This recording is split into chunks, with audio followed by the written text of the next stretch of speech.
Hello, beautiful, and welcome back to another episode of Beautiful I Am Colored.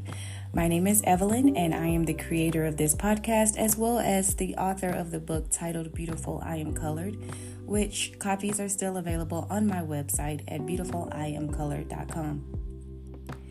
This week will be the last message or the last podcast recording for 2023, titled Process of Changing.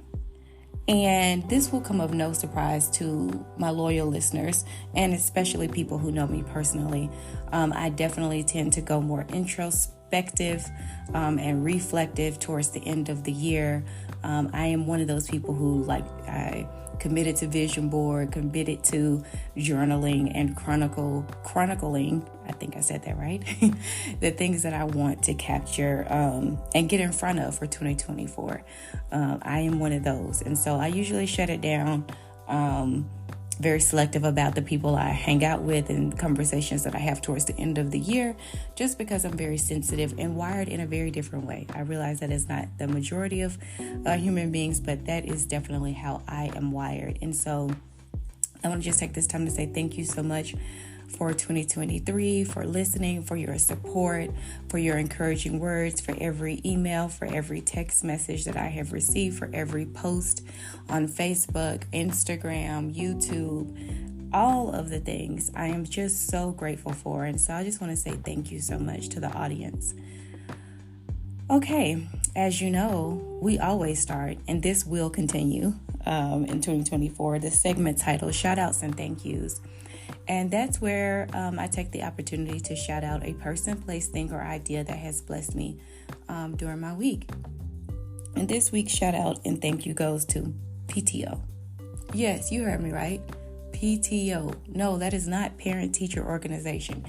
That is paid time off.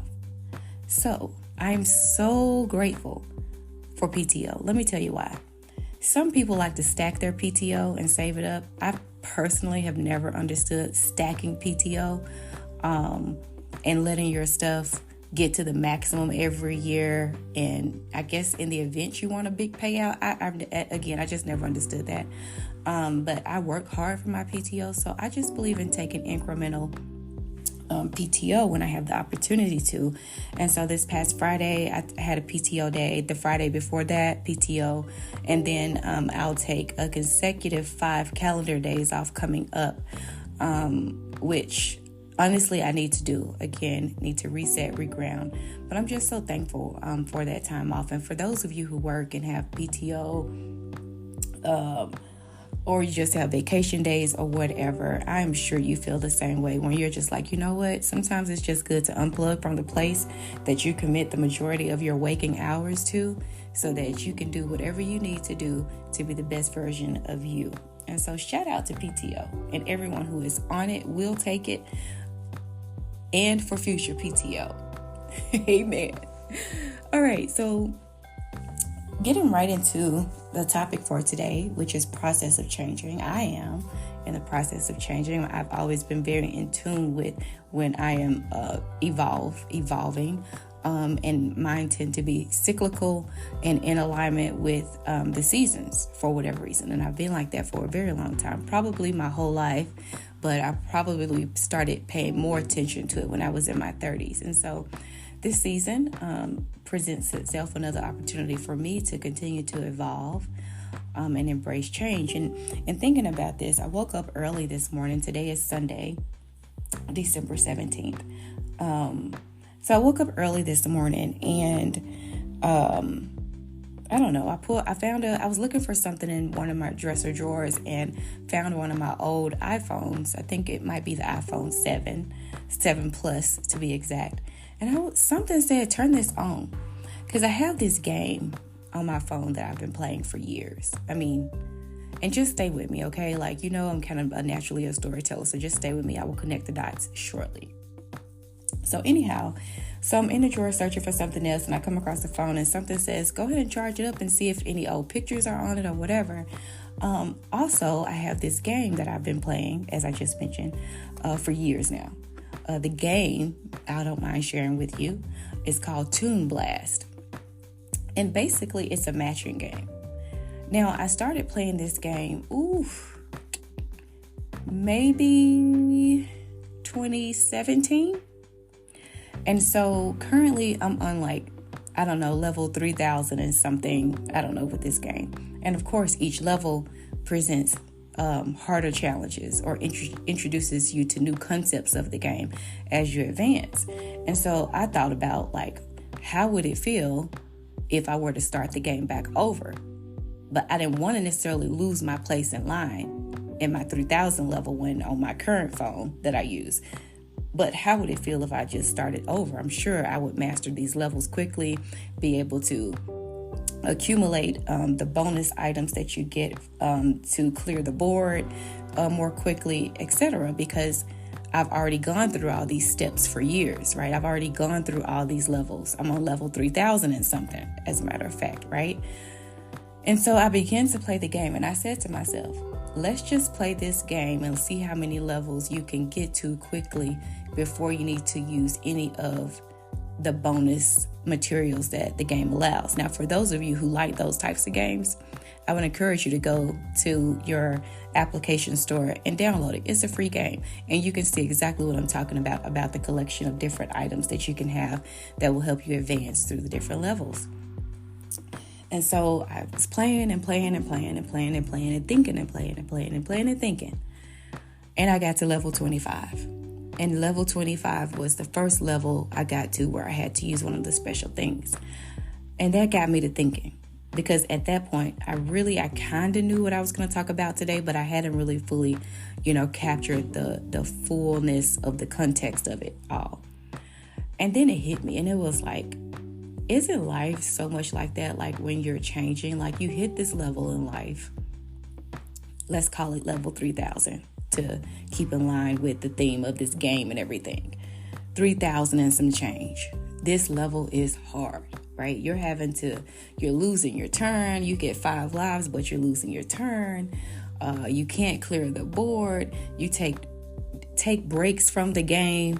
You don't look at the game for 3 or 4 days, then you return to it. It's like, okay, let me work this out. I'm having a stressful moment, because that's what I use the game for. I like to think through stressful things. For whatever reason, it's a tension reliever until you can't get through the levels. And I was like, but I've come this far, so much so that I can go back to these other levels and kind of speed through them with ease, because I am equipped with knowledge at the 3000 level and the experience at the 3000 level that I did not have when I first was introduced to the game way back in 2017. And life I'm fighting these days, the older I get, is a lot like that, right?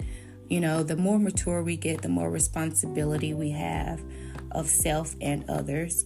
And that could be personally, professionally, and otherwise, then the expectation is that it should be hard and it should be difficult and it should be these fits and starts, or these ebbs and flows. But the higher the level you get, the harder it is to overcome the different obstacles that present themselves. And that obstacle can be physical, literally, mental, which it is mostly for me currently, or it could be spiritual even. And I was just thinking to myself, you know what? I have made it to the 3000 and something level, and I'm going to make it to other levels. At some point, I'll be at level 4000 at some point. It's not today, clearly, but at some point I will. But in the meantime, can I be intentional about taking the time to, honor the fact of how far that I've gotten, and knowing that I've gained some mastery to where I could go back and get through the other levels, essentially skip leveling up. Well, not skip leveling, but advancing through the levels faster than what I had in the past. The other piece that was kind of sitting on my heart too is sometimes these seasons that we go in, at least for me, I try to learn from each season. Excuse me, there go that Barry White. Y'all hear my voice? That bass? Sorry about that. I had to get a little water. But I was thinking through,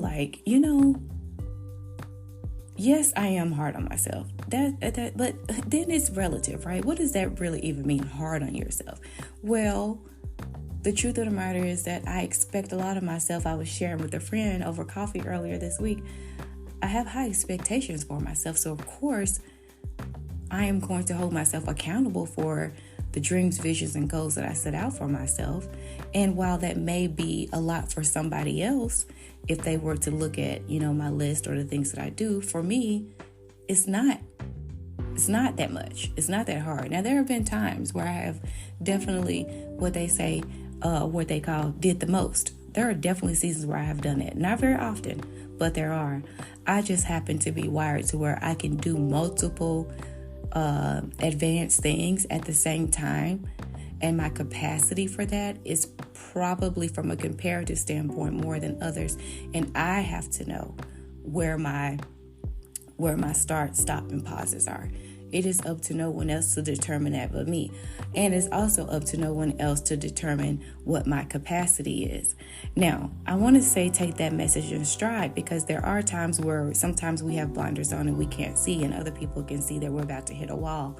And hopefully those close to you who have that type of connection with you will warn you when they can see the things that you cannot see, and also have the ability for you to hear what they're saying when those times hit. But I can honestly acknowledge that right now I'm not at one of those seasons where I feel like I'm going to hit a wall. I feel like I'm in a season where I need to press through, and I need to master, yes, this current 3,000 and odd level that I'm on, but I also need to know and feel that there is more of a pull to the next level than there is somebody or something forcing me in an unagreeable way to take the next step. And so with that, I just want to encourage you as we close out 2023, whatever it is, that you have. If you're listening to this podcast, then you're similarly probably situated that you have goals, dreams, visions, aspirations for yourself. And you're probably what people call a super achiever.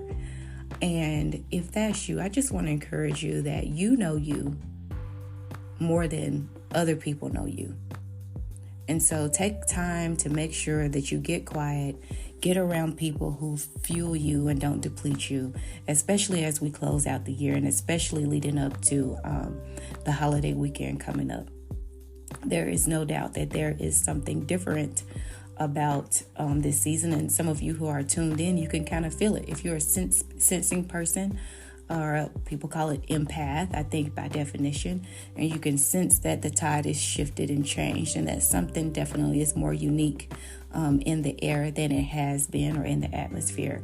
I would just encourage you to do whatever the work is for you to make sure that you can hear clearly, that you have a proper line of communication open in terms of channeling the right energy that you need to go into this new year, which I have no doubt will be equally as exciting, if not all the more exciting, as 2023 was for all of us. With that said, I did have on my calendar here a reminder that it has been a month. I recall telling you about a month ago that I will report on the 30-day challenge. Do you recall that episode? Well, in that episode, for those of you who didn't listen to it, I was kind of recapping one of the speakers that I like to listen to, and in his remarks, he said, take the next 30 days to treat everybody as if they were the most important person on earth. And so I took that challenge. I challenged the listeners to do the same thing, and I said that I will report back on how it went on the 17th. Well, today is Sunday the 17th, and so here's the report out. First, what I found is that it was a lot easier for me to carry that out at work. One, I only go into the office 2 days a week, and then the rest of the time I'm virtual meetings. So you can kind of police that situation a lot better, to be honest with you, if I'm being fair to myself and you, and I am. I found it harder for it to be I found it harder to treat people as if they were the most important persons on the earth with family, like inside the house. Now, why that was the case, I'm still working through that, maybe because you assume too much and your expectations are sometimes unrealistic for those that are the closest to you. But I am happy to say that there were some instances, some of which I shared in segments of shout out and thank yous, to where I was able to do that. And when I was able to do that without any pressure to do it, I just did it because I wanted to. It actually was quite rewarding. And it took the pressure off of thinking about what the next person is thinking about you or what they're doing or how they're behaving. And really just, honestly, it was kind of empowering. So I liked it so much that I'm going to try just to make this a part of my lifestyle and how I treat others. I tend to treat people fairly, but treating them like they're the most important person on earth is definitely a whole different perspective and gain. And so I'm going to try to do that and make that a part of my lifestyle from now on. And perhaps maybe you will try to do that as well. In the meantime, I'm actually getting ready to go on a little short road trip because I have some dream building to do. And if you don't know what dream building is, you can Google it. And maybe I might talk about that in 2024. I don't know, but it's one of the things that I do when I am in the process of manifesting a dream, goal, or vision. Anyhow, I'm going to get ready to sign off. I am wishing everyone an amazing new year, a strong closeout and successful closeout to 2023. And I look forward to talking to you more, engaging with you more in 2024. Hey, y'all hear that? That was a whole rhyme. Y'all know I can't rap. But anyways, in the meantime, please remember, the future you is waiting on you. No one else. Only you are called to do the work that you're called to do and purpose to do. So until next time, beautiful, have an amazing week, everyone. See you in 2024.